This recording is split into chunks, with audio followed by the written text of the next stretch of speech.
Hello students, कैसे हैं आप सब। Welcome back to my channel. ये वीडियो खास तौर से सीए इंटरमीडिएट स्टूडेंट्स के लिए है, जहां पे मैं कॉस्ट एंड मैनेजमेंट अकाउंटिंग पढ़ाता हूं और इस वीडियो के थ्रू मैं रिवीजन सीरीज बना रहा हूं। आज का ये टॉपिक हम मटेरियल कॉस्ट के चैप्टर से कर रहे हैं। तो मटेरियल कॉस्ट यानी कि चैप्टर को मैंने small video revisionary videos revise करने के सेंस में बना रखा है, जहाँ पे मैं पूरा का पूरा स्टडी मटेरियल कवर करवा रहा हूँ। तो इस वीडियो को करने के लिए आपको सिर्फ और सिर्फ सी इंस्टीट्यूट का स्टडी मटेरियल चाहिए। अगर आपके पास सी इंस्टीट्यूट का स्टडी मटेरियल है तो मोर देन सफिशिएंट है ये रिविजनरी वीडियोस करने के लिए। मेरा नाम है ईशान गुप्ता और मैं एक चार्टर्ड अकाउंटेंट हूँ। ये वीडियोस मैं खास तौर से सीए इंटरमीडिएट के स्टूडेंट्स के लिए बना रहा हूँ और इस वीडियो के अंदर हम ये सारे टॉपिक्स जो आपकी स्क्रीन पे आ रहे होंगे, input output ratio, material turnover ratio और फिजिकल स्टॉक कंट्रोल करने जा रहे हैं। तो देखते हैं किस तरीके से ये रिवीजन होती है। तो लास्ट वीडियो के अंदर हमने यहाँ तक रिवीजन कर लिया था। मैं हूँ पेज नंबर 2.37। किसी भी बच्चे के पास अगर स्टडी मटेरियल नहीं है कॉस्ट एंड मैनेजमेंट अकाउंटिंग का तो इस वीडियो के डिस्क्रिप्शन में जाइए, मटेरियल कॉस्ट का चैप्टर डाउनलोड कर लीजिए। तो हम देखते हैं एक एक करके आज के टॉपिक्स। रेशियो एनालिसिस को यूज करके कैसे मटेरियल कंट्रोल किया जाता है, मटेरियल कॉस्ट कंट्रोल किया जाता है। पहला है input output ratio. Exam point of view से इतना इंपॉर्टेंट कॉन्सेप्ट नहीं है, बट इस पे क्वेश्चन आने के चांसेस भी कम है, बट आपको समझ में आना चाहिए। बहुत ही सिंपल सा फॉर्मूला है इसका, input divided by output into 100।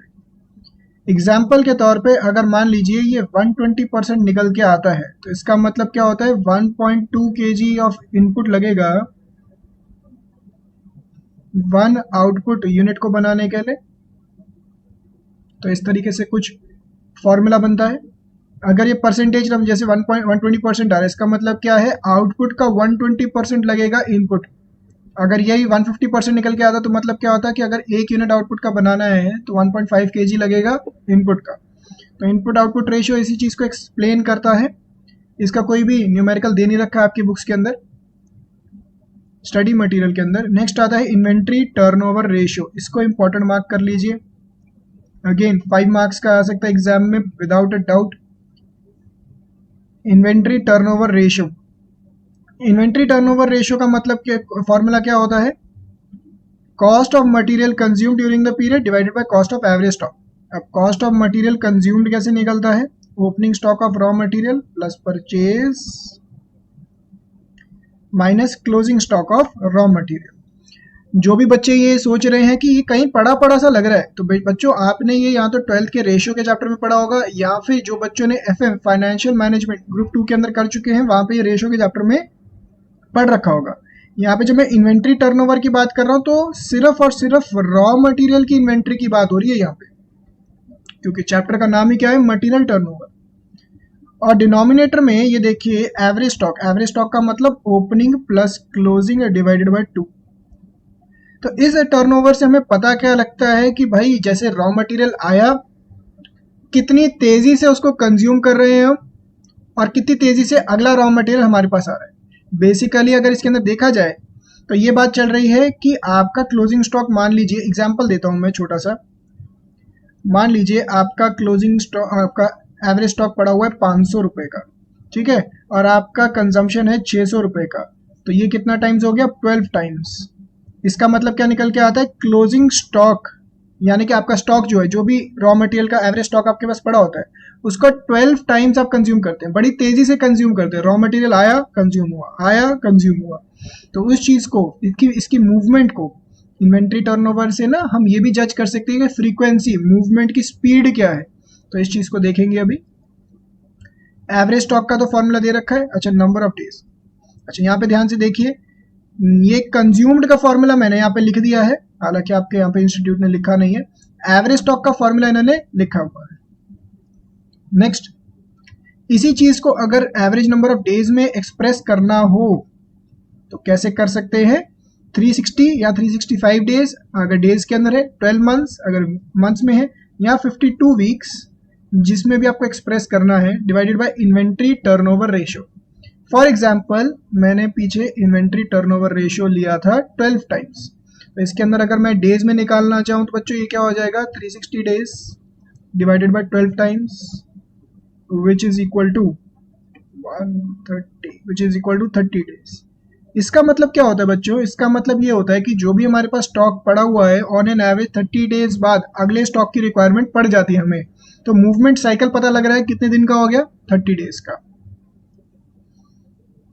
तो ये लिखा है average number of days of inventory holding. तो डेज, वीक्स, मंथ्स जो भी है उसके अंदर से निकाल सकते हैं आप। तो इस तरीके से इससे आप ये भी जज कर सकते हैं कि फास्ट मूविंग है, स्लो मूविंग है या फिर डेड मूविंग है, वो भी एक जजमेंट आ सकती है depending upon requirement of the question. तो 5 मार्क्स का क्वेश्चन एग्जाम में आ सकता है। नेक्स्ट, इसकी इलस्ट्रेशन गिवन है। The following data are available in respect of material X for the year ended 31 March 2019, opening, closing, purchase, closing. Inventory turnover ratio निकालना है। तो इससे कंज्यूम्ड निकल जाएगा, दिस प्लस दिस, इन दोनों को ऐड करिए, उसमें से इसको माइनस करिए, तो कितना आ गया? 2.5 लाख रुपए। ठीक है, और एवरेज कैसे निकल जाएगा? 90,000 प्लस 1,10,000 डिवाइडेड बाई 2, जो कि यहाँ पे निकाल के 2.5 टाइम्स आ गया। मतलब 2.5 टाइम्स इसकी मूवमेंट फ्रीक्वेंसी है। और अगर ये डेज में निकाल रहे हैं तो 146 डेज, मतलब एक बार ही स्टॉक आया आपके पास तो 146 डेज के लिए पड़ा रहेगा, फिर जाके धीरे धीरे खत्म होते होते 146 डेज लग जाएंगे अगले रॉ मटेरियल के स्टॉक को मंगाने के लिए। तो इसका कहीं ना कहीं ये कह सकते हैं मूवमेंट साइकिल थोड़ा सा स्लो है। तो ये देखिए, ये इन्होंने main calculation number of days वगैरह जो रिक्वायर्ड था यहाँ पे कर दी। अगेन बच्चों ध्यान रखिए, प्रेजेंटेशन बहुत जरूरी है। वर्किंग नोट्स दिखाना, देखिए इंस्टीट्यूट बार बार वर्किंग नोट्स देखिए कितने बढ़िया तरीके से दिखा रहा है। आप एग्जाम में दिखा के नहीं आएंगे तो पक्की बात है दोबारा से अटेम्प्ट लगेगा। या तो ये सोच लीजिए कि वर्किंग नोट ढंग से बना के आएंगे, या फिर ये सोच लीजिए कि भाई एक और अटेम्प्ट देना ही देना है हमने। तो जो बच्चे एक और अटेम्प्ट के लिए आए हैं उनके लिए वीडियो नहीं है। बच्चे जाइए फटाफट से प्रैक्टिस करिए इस चीज़ की। तो इसके अंदर निकालना है inventory turnover ratio, illustration number 11, and put forward your comments. Comments भी देने हैं। अब यहाँ पे सबसे इंपॉर्टेंट बात मुझे आपसे डिस्कस करनी है, कमेंट्स। इंस्टीट्यूट, सीए इंस्टीट्यूट आपको कमेंट्स के बेसिस पे काफ़ी ज़्यादा आपकी रिकमेंडेशंस के बेसिस पे नंबर देता है। आप एक प्रोफेशनल कोर्स कर रहे हैं और अगर आपको यही समझ नहीं आ रहा कि भाई ये चल क्या रहा है यहाँ पे, आप उसको एनालाइज नहीं कर पा रहे, तो आपका प्रोफेशनल कोर्स करने का कोई फ़ायदा नहीं है। आप सिर्फ बीकॉम की या ग्रेजुएशन की डिग्री कर लीजिए, वो काफ़ी है। सीए कोर्स के अंदर आपका एक एनालिटिकल माइंड होना बहुत ज़रूरी है। आपको एनालाइज करना आना चाहिए कि जो चीज़ निकल के आ रही है वो चीज़ क्या रिप्रेजेंट कर रही है। अदरवाइज तो कोई भी बच्चा रट के पास कर ही लेगा। तो कमेंट्स के ऊपर अगर लिखा हुआ है क्वेश्चन में, तो इंस्टीट्यूट आपके कमेंट्स के बहुत अच्छे खासे नंबर रखती है। अगर आपको कमेंट्स लिखना नहीं आ रहा तो आपके नंबर कटने के बहुत अच्छे चांसेस हो जाते हैं। सामने चेकर को पता लग जाएगा कि भाई ये रट के आया है बच्चा। मैं भी चेकर होता, मुझे पता लग जाता है, 2 मिनट नहीं लगते चेक करने में कि बच्चा रट के आया है या समझ के आया है। तो देखिए यहाँ पे इन्वेंट्री टर्नओवर रेशियो निकालना है और कमेंट्स मांगे हैं। तो यहाँ पे opening stock, purchase, closing stock given है, तो रॉ मटेरियल कंज्यूम्ड आ गया, डिवाइडेड बाय एवरेज स्टॉक भी निकाल दिया। एवरेज कैसे निकलता है? Opening plus closing divided by 2। तो इससे डिवाइड किया तो इन्वेंट्री टर्नओवर रेशियो आ गया 7 टाइम्स 2.5 टाइम्स। इसी से जजमेंट हो रही है। क्या जजमेंट हो रही है? कि एज कंपेयर टू बी, इसको देखिए, as compare to B A fast moving है और ये स्लो मूविंग है, क्योंकि ये एक उसके अंदर एक पूरे टाइम पीरियड में 7 टाइम्स घूमता है, जबकि ये 2.5 टाइम्स घूमता है। और अगर इसको मैं डेज में निकालूं तो डेज में मेरी बात और ज़्यादा अच्छे से प्रूव हो जाती है। ये 52 डेज के लिए सिर्फ पड़ा रहता है, यानी कि रॉ मटेरियल आया 52 डेज बाद कंज्यूम होके नेक्स्ट। और जो बी वाला रॉ मटेरियल है ये 146 डेज के लिए, तो ये स्लो मूविंग हो गया। इसी चीज़ को आपने कमेंट्स में लिखना होता है। अब यहाँ पे प्रेजेंटेशन देखेंगे, मैं बोलूँगा कि कमेंट्स इन्होंने बहुत छोटे लिखे हैं, आप इसको और डिटेल में लिख के आइए।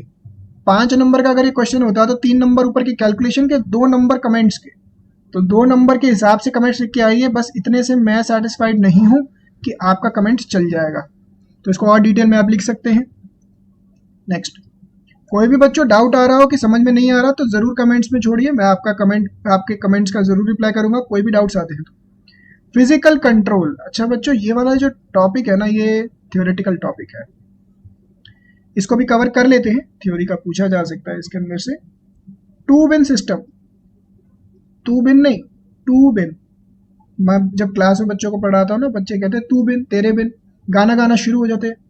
यहाँ पे हम तेरे बिन या तू बिन नहीं बात कर रहे, यहाँ पे बात कर रहे हैं टू बिन सिस्टम। अब इसके अंदर क्या होता है बच्चों, इसके अंदर ना ऐसे 2 बिन मेंटेन कर रखे हैं, ठीक है। रॉ मटेरियल के 2 बिन मेंटेन कर रखे हैं, बिन 1 बिन 2। सारा रॉ मटेरियल यहां से इशू होता है, ठीक है। और जैसे ये खत्म हो जाता है फिर यहां से इशू होने लग जाता है।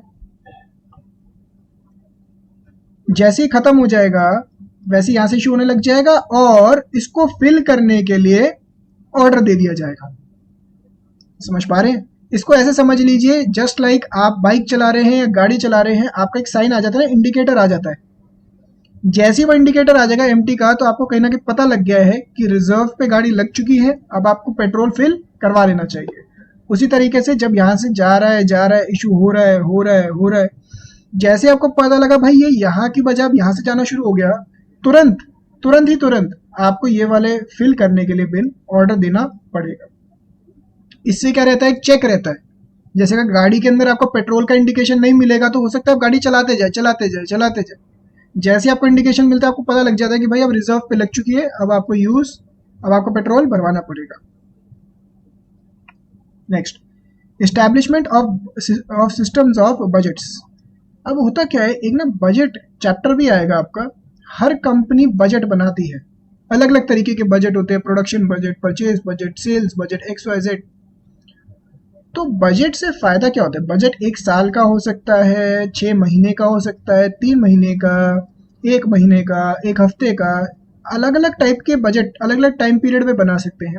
बट बजट बनाने से क्या होता है, हमें एक आइडिया लग जाता है कि अगले आने वाले साल के अंदर हमें कितना रॉ मटेरियल चाहिए होगा, तो उससे एक आइडिया लग जाता है हमें। तो इसके थ्रू भी आप एक कंट्रोल कर सकते हैं, फिजिकल चेक रख सकते हैं कि भाई हमने सोचा था इतना रॉ मटेरियल चाहिए होगा बट ज़्यादा लेकर आ रहे हैं। Perpetual inventory controls and continuous stock verification. अब इसके अंदर क्या होता है बच्चों, इसके अंदर क्या होता है, इसके अंदर मान लीजिए आपके पास अलग अलग स्टॉक्स पड़े हुए हैं ABC। यहाँ पे ये बोला जाता है कि हर एक टाइम पीरियड बाद, चाहे वो 3 महीने हो, 6 महीने हो, या जो भी टाइम पीरियड होगा, उसके बाद ये स्टॉक को कंटिन्यूअसली चेक किया जाएगा। एग्जाम्पल के तौर पे मान लीजिए 1 महीने बाद डिसाइड किया कि भाई हमें A चेक करना है, तो उसके 1 महीने बाद हमने डिसाइड किया B चेक करना है, फिर 1 महीने बाद डिसाइड किया C चेक करना है, फिर उसके 1 महीने बाद डिसाइड किया वापस A चेक करना है। तो इससे क्या होता है, कंटिन्यूअसली स्टॉक टेक होता रहता है और काम भी हैम्पर नहीं होता। तो एक तरीका तो ये होता है। इसका एक और तरीका होता है बच्चों, कंटिन्यूअस स्टॉक वेरिफिकेशन या फिर फिजिकल वेरिफिकेशन ऑफ इन्वेंट्री जिसे बोलते हैं।